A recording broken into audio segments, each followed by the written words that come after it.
siz bu kelinni nimaga olib keldingiz uyingizga? Nimaga olib keldingiz? Nima uchun kerak bu kelin? Qizingiz pishiruvlarni biladimi?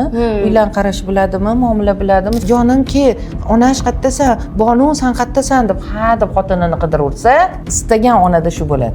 Men birinchimi, u birinchimi degan masala. Hali qaynanang seni kuningni ko'rsatadi, shu ishlarni bilmasang. Issiq choy bering, kelin bo'lib. O'g'lim, yashi mevalarni qaynonasiga olib borib tashlabdi. Men chidolmayman. Nima, maminki sinochikmi deydi-ku, hali namuncha onalayveradi deydi. Siz kim oyisiz? Bu sizni qizingizmi? Men sizni bolangizman. Miltov otadilar-da, yashasin onamiz deb bu yoqqa qarab xotinlarimiz ham deydi-da. Ko'cha hovli supurilgan bo'lishi, bruschatkali yuvilgan bo'lishi, xo'p degan. Aynan o'rgili, ojon, xo'p bo'ladi. Endi bu xo'pni kim aytadi? Kelin? Doimanmi? Yo'qda. Yo'qda. Shunaqa qaynonalar borki, kelin qizidek qiladi-da, qizlar ham onasidek ko'radi-da. Onalar o'g'illarni yaxshi ko'radi. Bu hech kim buni inkor eta olmaydi. Ko'p kelinlar aytadi, men qaynona bo'lsam unaqa bo'lmayman deydi-da. Qaynonalardan tepaga sakrash qiyin, bir xil sakrayman deb o'ylaydi-da. Har bir qiz katta hayotga qadam qo'yishdan oldin o'zi uchun borgan xonadonimga kelin emas, qiz bo'lib boray. Qaynotamni sevimli, asal kelini bo'lay deb niyat qiladi. Eng muhimi, borgandan so'ng har doim ham u kutgan natija bo'lmasligi mumkin. Lekin bunga sabab nima bo'lishi mumkin? Qizlar bugun ana shunday barcha kelinlikdagi ko'p yillik kelinlarga, bo'lajak kelinlarda uchraydigan savollarga javob topish uchun studiyamizga O'zbekistonning top ekspertlaridan biri bo'lgan jurnalist, teleboshlovchi Azizim loyihasi orqali ko'pchilikka tanilgan psixolog, oilaviy munosabatlarda hammaga so'nggi kunlarda ijtimoiy tarmoqlarda yechim berayotgan Umid Usmonovani studiyamizga taklif qilganmiz. Assalomu alaykum Umid oppa. Alaykum assalom. Salomat bo'ling, xushvaqt bo'ling. Fayzli qadamingiz hammamizga qutlug' kelsin. Ilohim, foydam tegsa xursand bo'laman. Asli niyatimiz ham shu. Chunki yurtimizda qancha tinch, baxtiyor, muhabbatli oilalar ko'p bo'lsa, yurt shunchalar farovon bo'ladi. Chunki oilasi notinch odam baribir baxtiyor bo'la olmaydi, ish faoliyatini yurita olmaydi, maqsad qo'ya olmaydi, reja qila olmaydi. Lekin ayol kishini, qizlarni, kelinlarni buyuk bir vazifasi borki, ular millatni tarbiyalaydi. Ruhiyati shod, ruhiyati xotirjam, ruhiyati to'kis bo'lgan ayolgina sog'lom avlodga onalik qila oladi, murabbiyalik qila oladi. O'shaning uchun foydam tegsa xursand bo'laman. Taklif uchun tashakkur. Umid opa, bugun studiyamizga sizni chaqirdik. Sababi ko'pchilik ijtimoiy tarmoqlarda bugungi kunda aktual mavzularga aylangan. Instagramda qayerda ochsangiz qaynona aybdor yo kelin mamlaqa bo'lib ketyapti. Hamma ayb qaynonada. Xullas, har ikki taraf bir-birini ayblaydi. Lekin bunaqa munosabatlarga, o'zi mana shunaqa tushunmovchiliklarga nima sabab? Bu yerda tizim buzilganmi yoki ularda ilmsizlikmi? Nima uchun shu ikki inson o'rtasida har doim tushunmovchiliklar kelib chiqadi va bu ko'p muhokamaga sabab bo'ladi. Keyin sizlar bilan, sizda bo'ladigan shunaqa misollar bilan bo'lishsangiz, bu tinglovchilarga yana ham yaqinroq yetib boradi degan umiddaman. Xo'p, rahmat. Avvalo shu mavzuda gapirishga haqqimiz bormi yo'qmi, shunga nazar tashlamoqchi edim. O'zim men ham kelin bo'lganman. Hozir ayni damda qaynonaman. Shukr qilaman, kelin bo'lganimga 41 yil bo'lgan bo'lsa, 41 yil oldingi men Umida kelinchayim bilan 41 yil keyingi kelinni, hozir ham kelinman-da. Endi qaynona, qaynotam o'tib ketgan bo'lsa ham baribir kelin hisobidaman. Chunki qaynbo'yinlarim bor, akalar bor, shukr. Hamda shu bilan birgalikda 15 yillik qaynonaman. Kelinim borlar 15 yil bo'lgan kelin bo'lib tushganlariga. Shularni bir ko'rib, tahlil qilib, solishtirib ko'rib aytamanki, ko'p narsa o'zgarib ketdi. Juda ham ko'p narsa o'zgarib ketdi. 40 yil katta muddat, oz muddat emas, ko'p narsa o'zgardi. Avvalgi qadriyatlar, tushunchalar, shart bo'lgan masalalar bugungi kunda ishlamayapti. Lekin men o'zim shaxsan inson sifatida, ayol sifatida, ona, qaynona sifatida saqlanish kerak bo'lgan jihatlarni ham ta'kidlab o'taman. Lekin bizga ortiqchalik qilayotgan jihatlarni ham hisobga olib yuribman, ularni ham aytib o'taman. Eng birinchi hamma narsa niyatdan boshlanadi. Xohlaysizmi yo'qmi? Kelin qilaman degan ayolni niyati o'g'il tuqqanida tug'iladi. Ya'ni o'g'il ko'rdimi, endi o'g'illik bo'ldi u endi. Vaqti kelib kelin qilaman, o'g'lim yurtga xizmat qiladi, ajoyib bir yor bo'ladi, kelinim kelib meni qo'ynimni oladi, choylar quyib beradi. Endi oddiy primitiv ko'rinishlari shunaqaki, o'g'il ko'rgan ona qaynona bo'laman deb orzu qiladi. Endi qiz ko'rgan ona nima qiladi? Shu qizim kelin bo'lsa, chiroyli xonadonda yayrab yashnab o'zidan ko'payib ketsa deb ham niyat qiladi. Bu niyat bor. hammada qanchadir foizda bo'lsa ham bor, lekin shu niyatga qarab yashayapmizmi yo'qmi, mana mana shu savol turibdi. Qaynonalar kelin qilishdan oldin qancha harakat xarajat qilishadi, sarson sargardon bo'lishadi, parametrlar qo'yishadi, talablariga mosini qidirishadi, yelishadi, yugurishadi, nihoyat kelinni uyga olib kelib olishadi. Ana o'shanda ular kelindan o'zi nimani kutibdi, qanaqa kelin kutyapti. Odatda mana shu tahlillar natijasida aytamanki, qaynona bo'lgusilar kelinidan asosan 3 ta narsa kutadi. 3 xil kutuvchi qaynonalar bor. Birinchisi, faqat o'g'limga yor bo'lsa bo'ldi deydi. O'g'limni xursand qilsa, muhabbatda yashasa, ko'nglini topsa, unga parvarish qilsa, parvona bo'lsa, issiq sovug'i, xullas men ishonib, sevgan, qadrlagan, jonimni bergan o'g'limga shu meni o'rnimga qalqon bo'lsa, yordamchi bo'lsa, ko'nglini xushlasa degan niyat bilan kelin qiladi. Ikkinchi toifadagi qaynonalar uyimga dastyori beminnat keladi. Uyimni saramjon sarishta qiladi, gullatadi, kelgan odamlarni kutib oladi, xullas xonadonimni obod qiladi, meni yo'limdan yuradi degan niyat bilan kelin qiladi. Uchinchi toifadagi qaynonalar ham bor, shunaqa qaynonalar, ular manfaatli kelin xohlashadi. Ya'ni bundan manfaat kutishadi. Kimgadir quda bo'lsam, shular meni qudam deb maqtanish xohlaydi. Ulardan manfaat ko'rish xohlaydi. Yo moddiy, yo ma'naviy. Lekin bunaqa qaynonalar ham bor, yo'q deya olmaymiz. Mana shunaqa talablar, kutuvlar bilan qilgan qaynonalarni endi kutuviga mos bo'lgan kelin bo'lsa, xo'p. Nomunosib bo'lib qolsa, ozgina o'xshamaydigan joylari kelib chiqsa, mana endi kelishmovchilik, tushunmovchiliklar kelib chiqaveradi. Xuddi shuningdek kelinlar ham, qizlar ham, bo'lg'usi kelinlarimiz kutuv xohlaydi. Lekin aksariyat bir 10 yil oldingi masala yoki 20 yil, 25 yil bizani davrimizdagi ham qiz boqqan onalarning fikrlari, hali qaynanangdan menga gap eshittirmagin. Qaynanang sendan rozi bo'lish kerak, tarbiyamni oqlashing kerak. Hali qaynanang seni kuningni ko'rsatadi, shu ishlarni bilmasang degan ustanovka, ya'ni ko'nikmani shakllantirishga harakat qilishgan. Lekin keyingi yillarda, mana shu keyingi shiddat bilan rivojlanish yillarida, keyingi 3 yil deylik, 3 yilda juda bunaqa tushunchalar yo'q.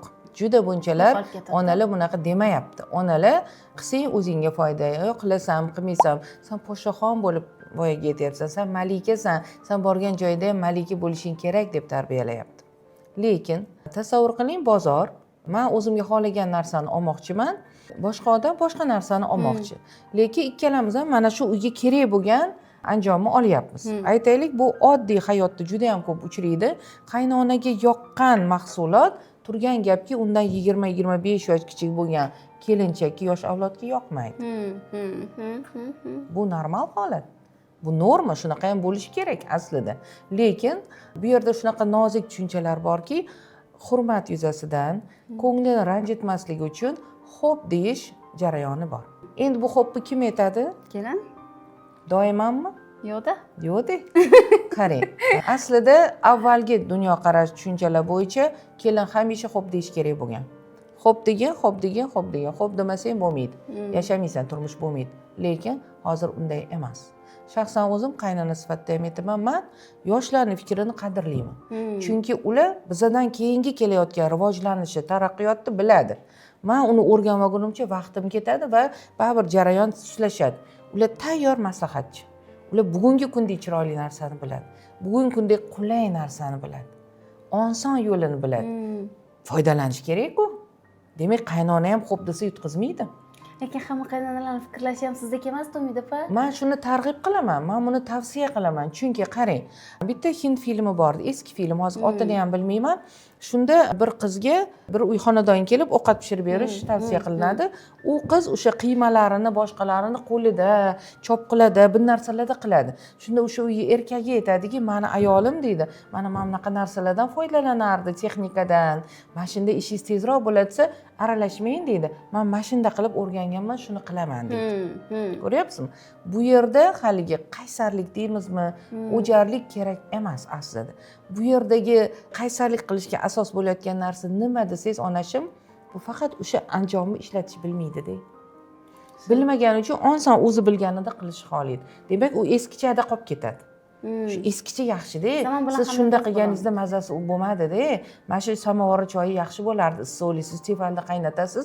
Bu zarar degan gapdan ham o'zaro nomutanosiblik kelib chiqadi. Mana shu suv aslida 100 gradusda qaynaydi. Ha. Tefalda ham shunaqa qaynaydi, samovarda ham. Nima uchun shu gap bor? Masalan, samovarni choy boshqachada bilmaysizlar, tefalniki bo'lmaydi. Tez sovib qoladi deyishadi. Shu nimadan shuni? Aslida haqiqatda shunaqami? Haqiqatda shunaqa lekin. Men sizga aytaman, chunki mana siz ham ko'p borgansiz, hozir hamma qaynona kelinlar xorijga chiqishadi. Xususan, ko'pchilik boradi Turkiyaga. Turkiyani bilsangiz, ularning choylari achchiq bo'ladi, bardaqda choy olib keladi.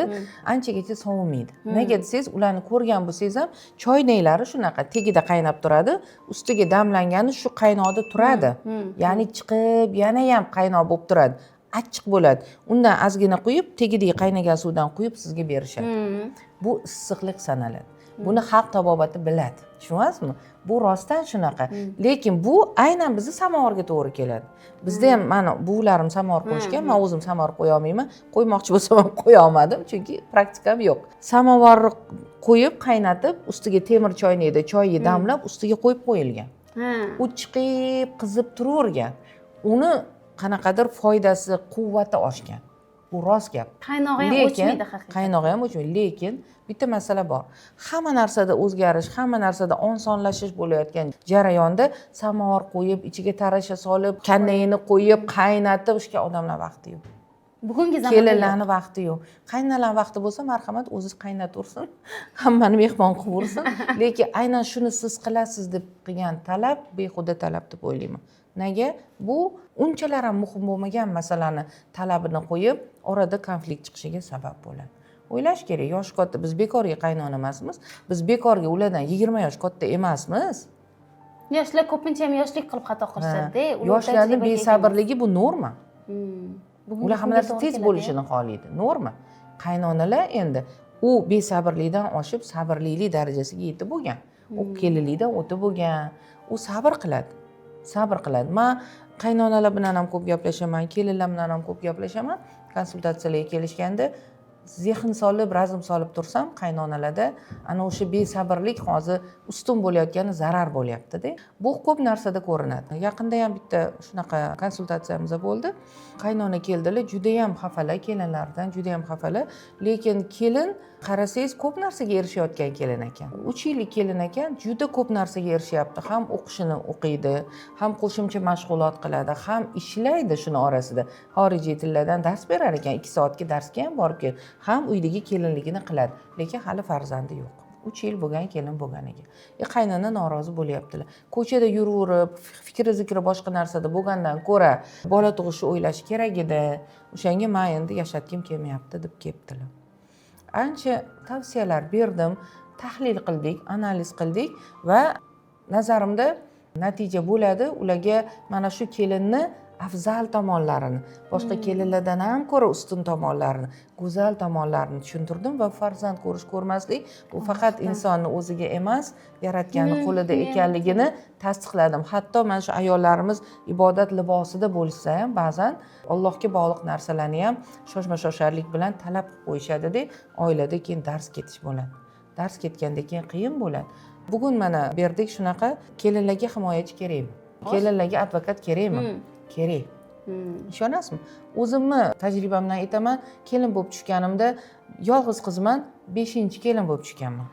Mendan oldin 4 ta opajonlar bor, qayna opamlar borlar, qaynona qaynitam borlar, hammasi menga begona. Turmush o'rtog'im ham begona menga. Hali men o'zimniki qilib olgunimcha ichimda qancha qo'rquv, qancha xavotir, titrash bor. To'g'ri qilamanmi, yo'qmi? Qadamlarim chalishib ketardi, qo'llarim qiyshayib ketardi, narsalarni tushirib yuborardim, qoqilib ketardim. Deyarli hamma kelinda shunaqa bo'ladi. 90% kelinda bo'lsa kerak deb o'ylayman. Hayajon, chunki qo'rquv, chunki yangi joyga kelin, unga tirgak kerak. 8 yillik kelinman. Lekin hali ham o'z ustimda ishlashdan to'xtaganim yo'q. Ro'zg'orni ham, o'zimga qarashni ham dondiraman. Lekin ayol bir joyda to'xtab qolmasligi kerak deb o'ylayman. Chunki har bir yangi bilim ayolni yanada ochadi. Keyingi qadam esa super kelinchak kursi. Bu faqatgina yangi kelinlar uchun emas, bo'lajak yangi va menga o'xshagan ko'p yillik kelinlar uchun qaymoq kurs. Bu yerda biz ayollikning nozik bilimlarini, homiladorlikka tayyorgarlik va homiladorlik haqida eng zo'r ekspertlardan yangi retseptlarni, servirovka deysizmi, chika bo'lib kiyinish deysizmi, xullas bir ayolga hayotida nima kerak bo'lsa hammasini o'rganamiz. Kelinkalar, bir erjonimizdan shu kursni bizga hadya qilishini asal bo'lib so'raylikchi.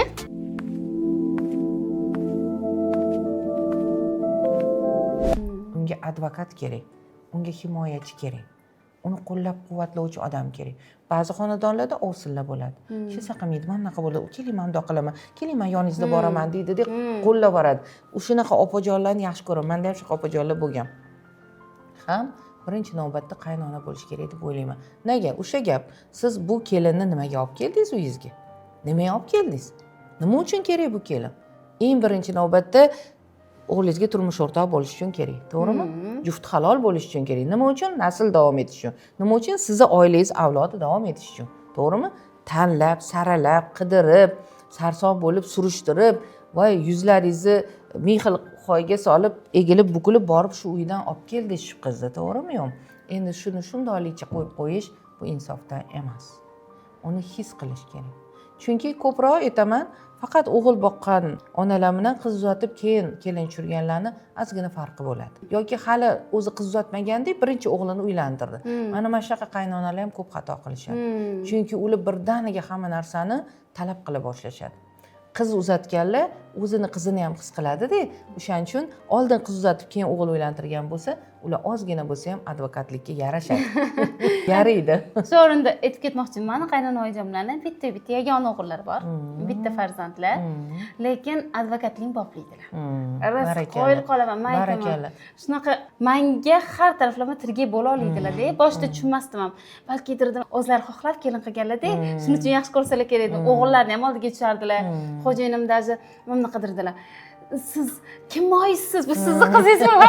Men sizni bolangizmanmi deb rosa shu tarafdan olardilar. Menga shu narsa o'shatga moslashib ketishimga katta podдержка bo'lgan. Albatta. Har taraflama erkin his qilgan o'zimni.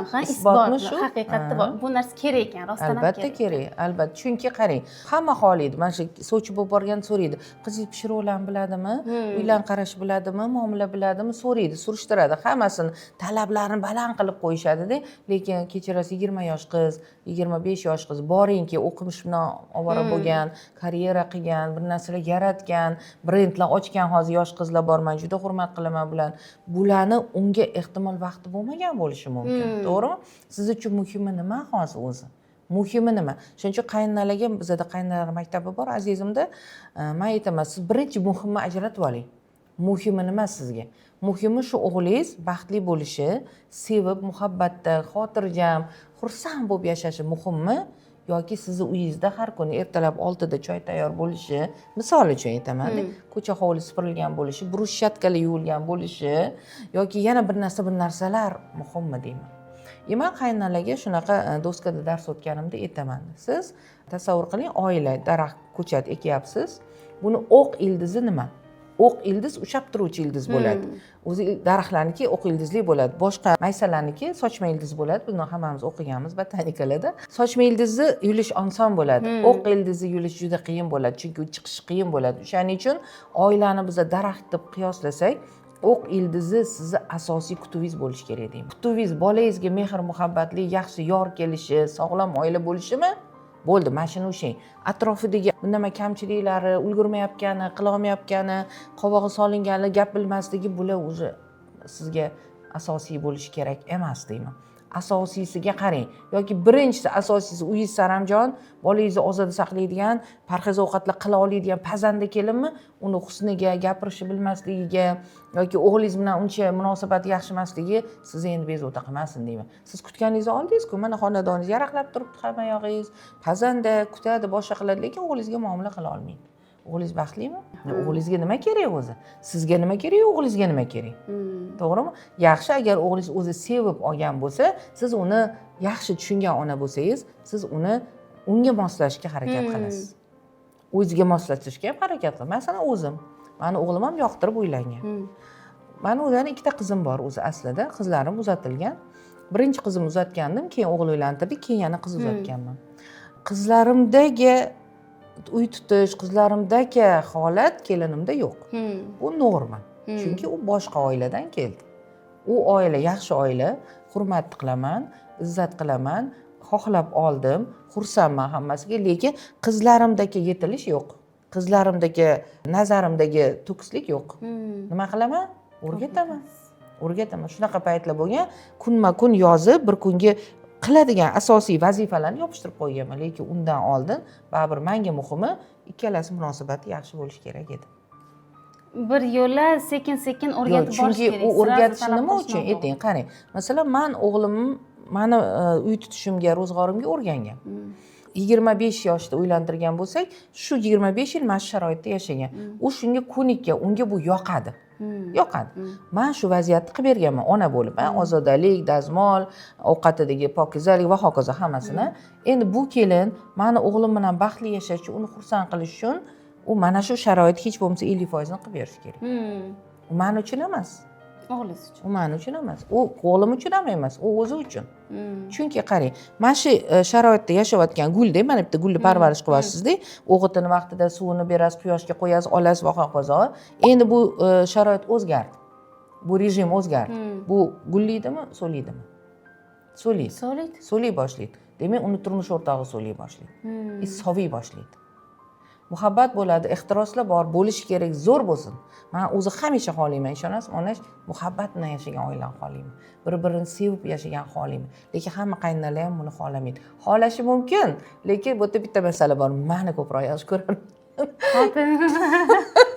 Kelinimni ko'proq yaxshi ko'rardi degan masala turadi. Istagan onada shu bo'ladi. Men birinchimi, u birinchimi degan masala. Hamma millatda bor. Meni o'g'lim ko'proq yaxshi ko'rsa, to'g'ri bo'ladi deb o'ylaydi. Chunki men uni tuqqanman, men uni boqqanman, kechasi uxlamaganman va hokazo ro'yxat ketaveradi. Chek-chegarasi. Shunaqa gap eshitganman-da, agar o'g'il ko'rsang, u boshqa bir ayol uchun tug'ildi, agar qiz ko'rsang, u o'zing uchun tug'ildi degan gapni eshitganman-da. Shu qanchalik haqiqat? Endi keling, shu to'g'risida gapirmaymiz, chunki hozirgidan chalg'ib qolamiz. Bitta gap ayta olaman, qiz o'zingiz uchun deganda to'g'ri, qizlar mehribon bo'ladi. Qizlar mehribon bo'ladi, lekin shunaqa vaziyat bo'ladiki, shunaqa qaynonalar borki, kelinini qizidek qiladi-da, qizlar ham onasidek ko'radi-da, bor-da, shunaqa qaynonalar. Men hayron qolaman va ulardan hayratlanib tasannolar aytaman. Bizning Aziz mehr markaziga kecha bitta ayol keldilar, 6 ta kelinlar bor ekan. 6 ta kelin ham hammasi oyjon yaxshi ko'rgan, hammasini erkini qo'lida, lekin hurmat joyida. Qarang, bo'lar ekan shunaqa qilsa ham. Mana shuni o'rganish xohlayman hamisha va kuzataman. Endi haligi masala turibdi-da, meni ko'proq yaxshi ko'radimi, uni ko'proq yaxshi ko'radimi. Aslida mana mendan so'rasangiz, uni ko'proq yaxshi ko'rsin. Chunki biz ketadigan odammiz. Bu achchiq haqiqat, lekin bu hayot qonuni, norma. Mana meni qaynamam o'tib ketdilar. Bir umr yashamaydi, bir umr ayoli yashasin. Ayoli parvarish qilsin, ayoli unga xizmat qilsin, ko'nglini olsin, birgalashib yursin, ishlarida, boshqalarda bir-biriga haligi dalda bo'lsin. Ayoli ko'proq kerak. Ham farzandlar ham o'sha kelin kerak. Men kerak emasman. Men buviman, men kerakman. Mencha endi uni o'zimni unaqa ham demayman, lekin ona birinchi o'rinda. Onasi bo'lsin, ayoli yonida bo'lsin. Shundoq ekan, faqat mana shu yerda nozik joyi keldi. O'sha nozik nuqtani ushovchi bu o'g'il bolalar bo'ladi. Bu erkaklar bo'ladi. Har ikki tarafi ko'nglini bir xil ushlash. Oddiy buni misol, masalan, mentalitetimizda bor, bu Kelinlar qo'zg'oloni badiiy filmida bor. Katta o'g'il miltov otadilar-da, yashasin onamiz deb bu yoqqa qarab xotinlarimiz ham deydi-da. Bu hovlida bir gapim ikki bo'lmaydi. To'g'rimi? To'g'rimi? To'g'ri. Ana shundoq bo'lsin. Yashasin onajonimiz, xotinlarimiz ham. Mana shu haqiqiy gap-da. Onadan hech kim kechmaydi, onadan voz kechmaydi. Lekin onadan voz kechmasdan, ayolidan, bolasidan voz kechish ham bu to'g'ri emas. Chunki siz yigitsiz, siz erkaksiz. Siz bo'yningizga olib, mahr berib, va'da berib, nikohda ham rasmiy, ham shar'iy nikoh olib bo'yningizga oldingiz. Siz endi oson undan kechib yuborishingiz to'g'ri emas. Siz oraliqni topishingiz kerak. O'sha oraliq. O'sha onani asabini buzmasligi uchun, xotiningizga dushman qilib qo'ymasligi ham bu o'g'il bolalarning qo'lida, o'g'lonlarning qo'lida. Agar ha deb xotinini maqtayversa, ha deb xotiniga iltifot qilaversa, onani qo'yini cho'kadi. Nega deng? chunki onalar qaynonaga bo'lgan paytda gormonal o'zgarishlar davrida bo'ladi. Ha, ko'pincha. Tanasida o'zgarishlar davri bo'ladi. Aniq bu ko'pincha emas, 100% hammada bo'ladi. Buni boshqarish, buni o'zi boshidan o'tkazish oson jarayon emas. Asablar tarang bo'lishi norma. Hammada bo'ladi asab tarang. Mana shunaqa tarang bo'lib turgan asabga endi tiring qilib, "Jonimki, onash qayerdasan? Bonu, san qayerdasan?" deb ha deb xotinini qidirursa, mana bu xato bo'ladi. Ona xafa bo'ladi. Ona xafa bo'ladi. Va bu o'z-o'zidan ayoliga dushman tayyorlayotgan bo'ladi. Nafaqat ona, jigarlari ham, qizlar ham. O'g'il bola, erkak, masalan, erkakning qo'lida haqiqatda o'sha gap bekorga aytilmagan. Onangni bir qo'lingda, bir qo'lingda ayolingni. U degani baribir onalarni, chunki bizda qadriyatlarimiz shuni aytadi. Onangga qil yaxshilik, onangga yaxshilik qilgan jihatda ayolingni xafa qilmaydigan yoki ayolingga yaxshilik qilgan jihatda onangni xafa qilmaydigan holatlar. Mani o'g'lim ham gul olib keladi ko'p menga, ayoliga ham olib keladi. Birinchi menga olib keladi. Yana aytaman, u menga kattaroq buket olib keladi. Unga sal kichikroq olib keladi. Shunda ayoli uni tushunishi kerak. Men nima deyman shunda? Kelinimga aytamanki, iloyo o'g'lingiz adasiga o'xshasin deyman. Sizni o'g'lingiz adasiga o'xshasin desam, demak u biladi. O'g'li adasidagi ish qiladi. Ya'ni xotiniga kichikroq buket olib kelib, onasiga kattaroqni olib keladi. Boshida g'ashlari kelgan bo'ladi, yoshlari ham g'ashi keladi. Nega nuqul oy deyveradi. Nima maminki sinovchikmi deydi-ku, hali namuncha onali yuradi deydi. Manchi deydi. Men keldim, uyimni, otamni, onamni, hamma narsamni tashlab keldim, nimaga menga bunaqa qiladi deb xafa bo'ladi. Bu haq, 100% haq. Shu talab qo'yishga haq, lekin ozgina tushunish kerak. Ozgina buni ham kam joyini to'ldirish erkakka bog'liq. Joyi bor. Hammani oldida emas, xoli xonada, xobxonada, hozir yozishlar mumkin telefonda, mehr muhabbatini izhor qilishi mumkin. Murosaga keltirish ko'proq erkakka ham bog'liq o'ylayman. Umid opa, qarang, mana shu oiladagi baxtli hayotni yo'lga solish. Endi biz yoshmiz. Kelgandan keyin siz aytgandek, hozirgi zamon tezlashib ketganda biz o'zimizdan talablarimiz bo'lishi mumkin. Har bir kelinda, xuddi men kabi boshqa kelinlarda ham o'zini talabi, o'zini eriga bo'lgan istagi, xohishi, ijtimoiy tarmoqlarda hamma narsa ochiqcha, har kuni hamma xotiniga podarka beryapti, mashina olib beryapti, u qilyapti, bu qilyapti. Bunaqa narsalarni ko'rgandan keyin endi yoshlar ham turmush o'rtog'idan shu narsani kutib boshlaydi. Bu holatda mana shu yo'lga tushish uchun tizimni mana onani ham xafa qilmay, xotinni ham bir yo'lga solish uchun tajribangizdan kelib chiqib qanaqadir tizimlashtirish usullari bormi oilada? Baxtli yo'l chizig'i yoki buni anaqa har kim o'zidan kelib chiqib qo'yadimi bu anaqani ustanovkalarni? Ha, onash qarang, bir xil retsept berib bo'lmaydi, afsuski. Yana aytamiz, siz gapingizni boshida ham suhbatimizda aytdingiz, ilm kerak. Ilm kerak. Ilm kerak. Nimaga o'g'illar ilm olishi mumkin emas?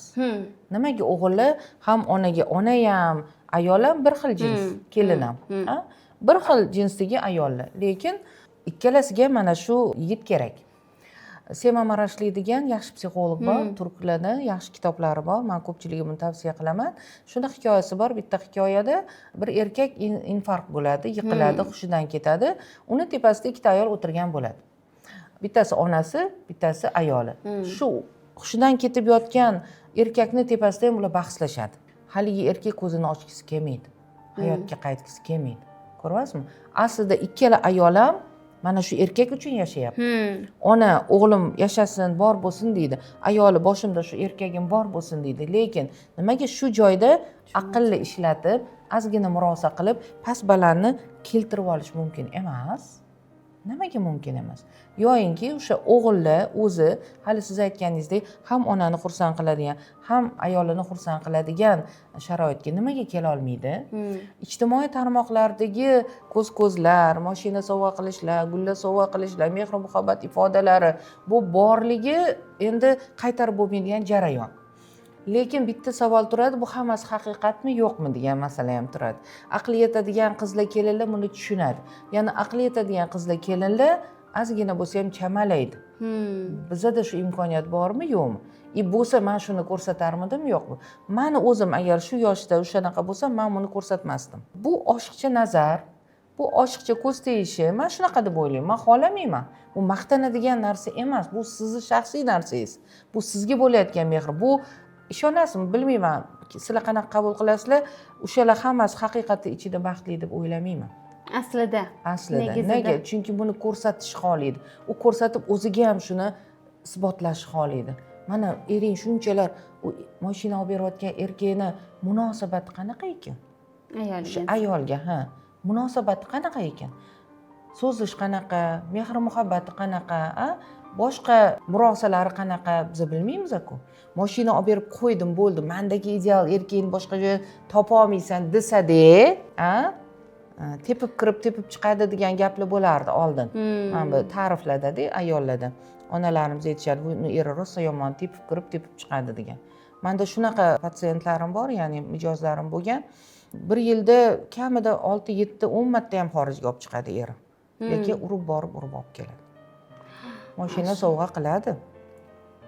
Mashina sovg'a qiladi. Brilliant sovg'a qiladi. Eng oxirgi rusumdagi telefon tutadi. Hamma narsa qilib beradi, lekin shunaqa. Bu taraflari ham bor. Realni. Shuning uchun qizlar, ayollar, kelinlar o'ylash kerak, muhimi nima men uchun o'zi? Muhimi nima? Masalan, mana bugun sizga yaxshi mashina olib berdilar, xo'jayiningiz, siz uni berdingiz ijtimoiy tarmoqda, ertaga 10 tasi boshqa narsa ko'rsatadi, siznikini hamma unutib yuboradi.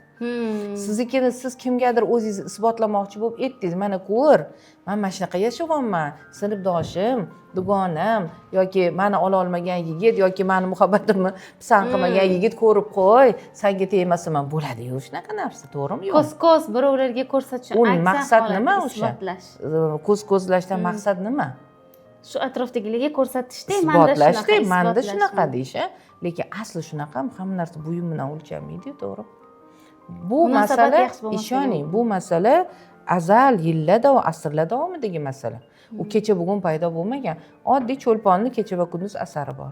Shu asarda boy xotin, boyning xotini aytadi. Men deydi, mana shu qo'shnimni keliniga havasim keladi deydi. Nochorgina ro'zg'or tutishadi deydi. Qozon 2 kunda bir marta qaynaydi deydi. Ikkitagina bir o'g'il bir qiz farzandi bor, lekin ular shunaqa muhabbatli deydi. Men shunga havasim keladi deydi. Menikida har kuni yog' qaynaydi qozonimda deydi. Lekin meni kundoshlarim bor deydi. Lekin boy otani menga e'tibori yaxshi emas deydi. Ko'ryapsizmi? Bu necha bir asr oldingi yozilgan hayotiy asarda shuna masala bor. Ayol kishi, qizlar uchun muhimi turmush o'rtog'ining munosabati. Endi agar qaynonangiz turmush o'rtog'ingiz bilan bo'layotgan murosiga xalal berayotgan bo'lsa, bu demak bu yerda ishlash kerak. Bu katta muammo.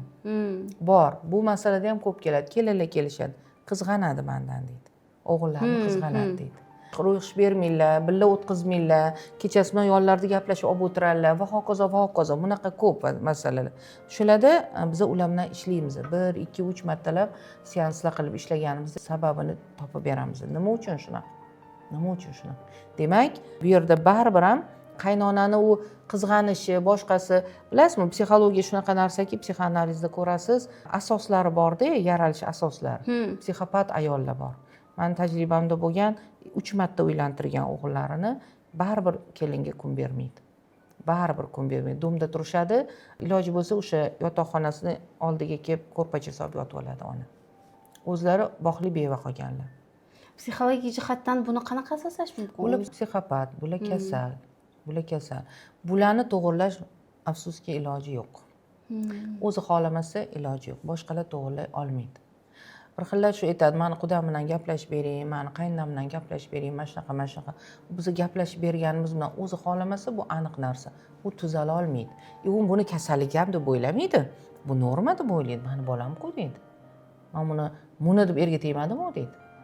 Men umrim baxshida qildim-ku deydi. Nega u endi kirib ketib, o'tda maza qilib uxlaydi deydi. Meni yonimda bo'lsin deydi. Turmush qurgan va katta hayotga qadam qo'yayotganlarga zo'r yangiligimiz bor. Katta shov-shuvlarga sabab bo'lgan yangi talqindagi mega kursimiz Super kelinchakka start berdik.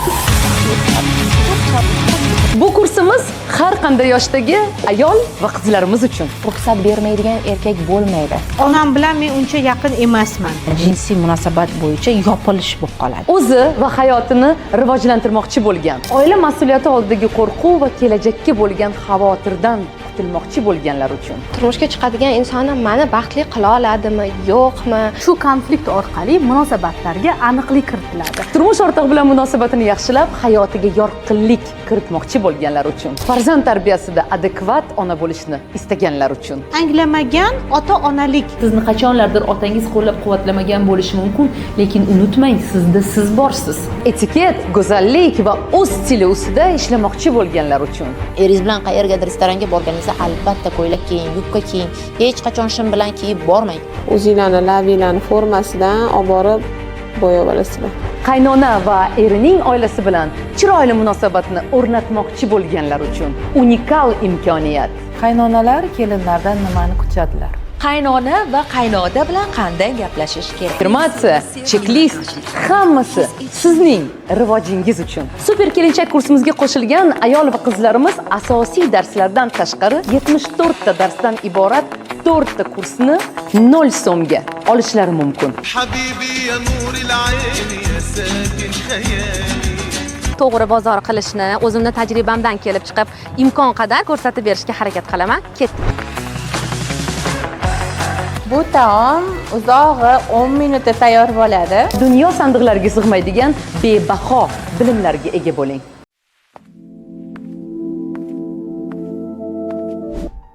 Bu psixopat. Endi Lekin bular o'sha alohida voqeani toifa. eshitganmiz ham. Bular alohida toifa. Bunda ham baribir ham bilasizmi, turmush shunaqa masalaki, hali yashatib, yopishib, hali ekkan daraxtimiz meva berishi juda ham ko'p narsalarga bog'liq. Ko'p faktorlarga bog'liq. Bu yerda aybdorni o'zi yo'q. Bu yerda hamma ishtirokchi, bu yerda hamma yasovchi, bajaruvchi, quruvchi, tushunyapsizmi? Bitta mana shu kelin o'zi qaynasi turmush bermadi deydi ko'pchilik. Qaynasi yashatmadi, qaynasi aybdor bo'ldi, er-xotin yaxshi edi deydi. Yo'q, yo'q. Mumkin ishonaman, qaynada nimadir oshib ketgan talablar, oshib ketgan tushunchalar bo'lgandir, lekin unga moslashib uni joyini topadigan chora bo'ladi. Misol uchun Umid opa, mana shu holatda ona farzandini qizg'ansa, agar farzandini qizg'ansa, birga er-xotinga endi hozirgi baribir hamma narsa zamonga kelib taqaladi-da. Oldin misol uchun bunaqa narsalar kam bo'lgan bo'lishi mumkin. Otalar men eshitganman bu jonimdan, oyijonimni oyilardan eshitganman-da, aytardilarki, bizani paytimizda farzandini qo'liga olisham, shunaqasi deysham uyat hisoblangan, olib erkalash. Lekin hozir otalar farzandini tarbiyalab, o'zi bilan olib yurib, unga ovqat yedirib, shu darajada rivojlanib ketdik-da. Oldidagi ayoli ham endi baribir turmush o'rtog'idan shu narsani kutadi-ku. Albatta. Hozirgi siz aytayotgan vaziyatda agar ona farzandini kelindan qizg'anyapti, bu holatda kelin shunga ko'nib yashashga majburmi? Juda ham qiyin masala-da mana shu. Endi agar yaxshi ko'rsa, bilasizmi?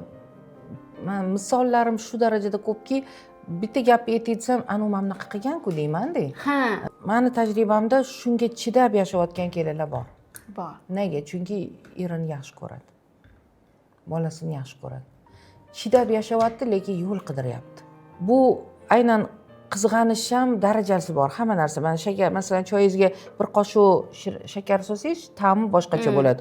4 qoshiq solsangiz, u juda ham shirin bo'lib ketadi, masalan, to'g'rimi? Xuddi shunaqa qizg'anishlarning ham darajasi bor-da. Qizg'anishi deyarli bo'lmaydi degan gap yo'q. Menda ham 0.01% bo'ladi. Bo'ladi. Chunki bolam yaxshi ko'raman. Onalar o'g'illarni yaxshi ko'radi.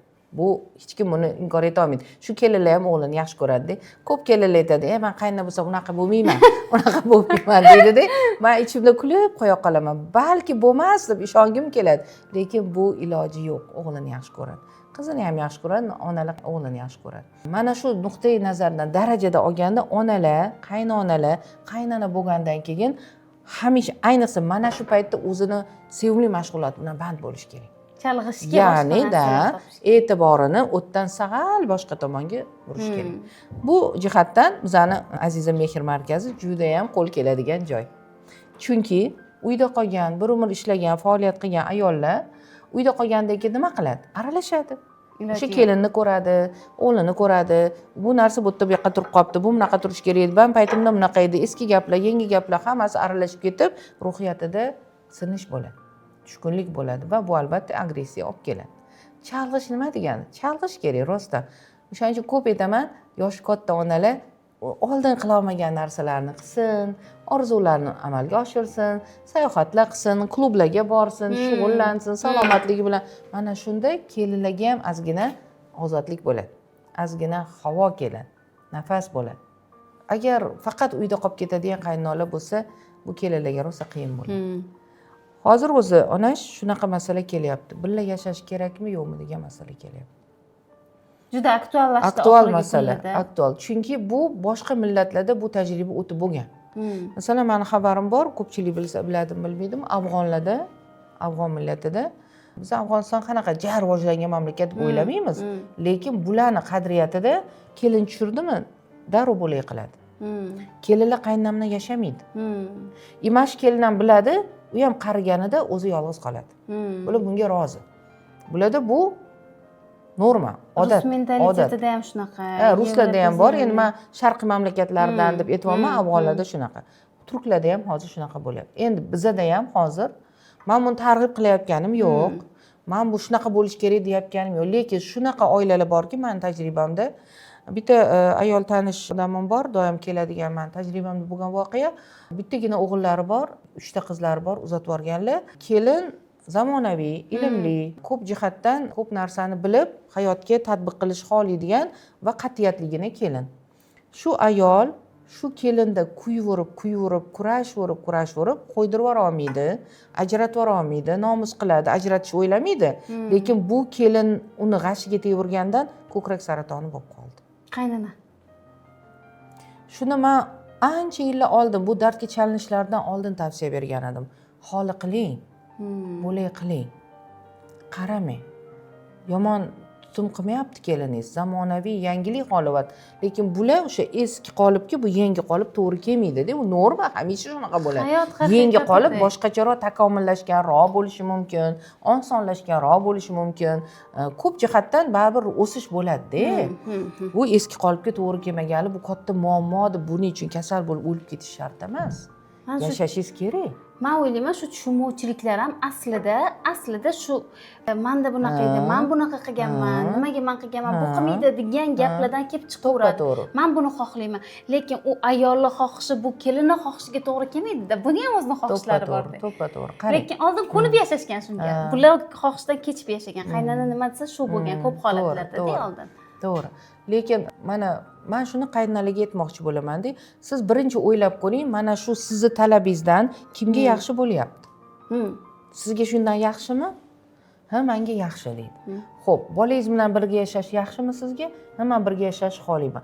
Lekin men bu sharoit ularga yoqmayapti, orada konflikt chiqyapti, uni rangi o'zgaryapti, kelin qavotim shu qilyapti, o'g'lingiz bilan chiqishmayapti. Mana shu kichkina talabingizda bu yerda katta muammo bo'lyapti. Bundan voz kechish qiyinmi deyman? Bir xil qiyin deydi. Unda shu bilan o'zingiz qoling deyman. Ularni qo'yib yuboring deyman. Aytaman shunaqa. Men shu ayolga ham aytganman, baraka topkor, o'ylang. Ilmli ayol ekan, keliningiz, 3 ta farzand ko'ribdi, to'g'ri tarbiyalayotgan ekan, iddiluvchan, karyera qiladigan kelin ekan, pastlikka olib ketmayapti o'g'lingizni, tepaga olib chiqadi, faqat sizga to'g'ri kelmayapti. Sal nari qiling. Imkoniyati bor, u ham olib bera oladi, joy ham qilib bera oladi. Butkul voz kechib yormaysiz, ular siz bilan doim xabardor bo'ladi. Bu degani umuman haligi stereotiplar deydi-ku, stereotiplar o'rganib ketgan, yopishib ketgan qonun qoidalarda unaqa qilish kerak emas. Mana oldingi darslarda ham bilishadi, super kelinchakda ko'rsatganman, tayoqlarni bo'lib ko'rsatganman. Mana tayoqni kuch bilan buksangiz, u sinadi, qirs etadi, sinadi. Uni ichida agar qarshiligi bo'lmasa, mana tayoqning ichida qarshiligi bor-da, qarshiligini kuch bilan sindirsa bo'ladi. Qarshiligi bo'lmay, yo'q, rezinkaga o'xshagan narsa bo'lsa, ya'ni egiluvchan bo'lsa, u sinmaydi. U egiladi, yana qaytib uradi, egiladi, yana qaytib uradi. O'shaning uchun qattiq qarshilik qilish kerak emas. Hamma masalada. Yoshlar ham mana qaynona shuni xohlayapti, masalan, samovarga keldik-ku, samovar xohlayaptimi? Mayli, o'sha yerda samovar bo'la qolsin. Mayli, menga o'rgating deya qolsin, lekin vaqti yo'q o'z-o'zidan samovarga choy qo'yishga. Oyijon, keling ko'rsatib yuboring, yonmayapti, tutamayapti desa, o'sha o'zi kelib qiladi o'shani. Yo'lini topsa bo'ladi.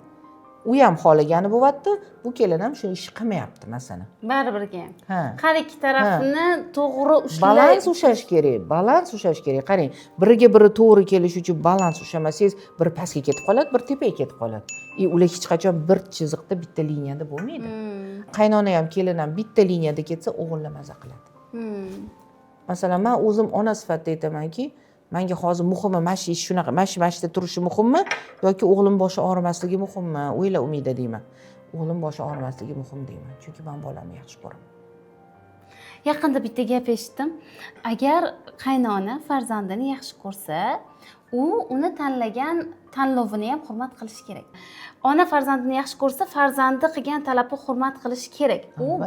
Agar xotiniga nisbatan hurmatsizlik qilsa, u eng avvalo o'g'liga nisbatan qilinayotgan hurmatsizlik. Chunki xuddi siz aytgan gap kelib chiqadi. Hozir shu narsani targ'ib qilishyapti, lekin qanchalik to'g'ri noto'g'ri men bilmayman. Meni ham o'g'il farzandim bor. Siz aytayotgandek, balki o'sha ichimda keyin shu paytda noto'g'ri aytgan degan fikr bo'ladi, paydo bo'ladi, lekin hozirgi zamon talabi bilan, hozirgi yaratilayotgan imkoniyatlar bilan men o'ylayman, ularning paytida bundan ham kengroq bo'lib ketadi hamma narsa. To'ppa-to'g'ri aytyapsiz. Chunki mana oddiy yana solishtiramiz-da.